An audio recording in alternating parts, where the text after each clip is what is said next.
galerinha do meu canal, beleza? Vou gravar o segundo vídeo do meu canal de pescaria no YouTube. Eu vou mostrar meus equipamentos de pesca. Vamos lá comigo.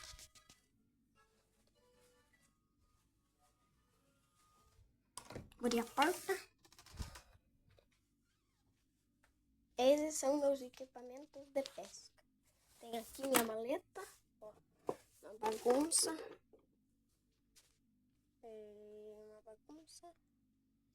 Ó, tem tudo. Vai virar uma bagunça, mas tem.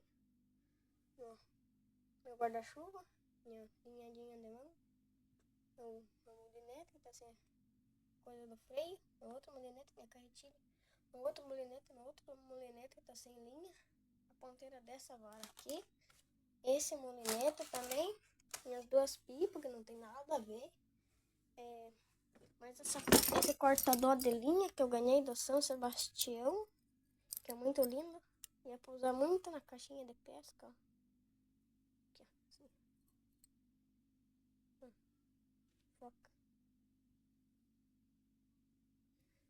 Esse, daí tem a minha peninha de lambari, as coisas, mais um anzol traína.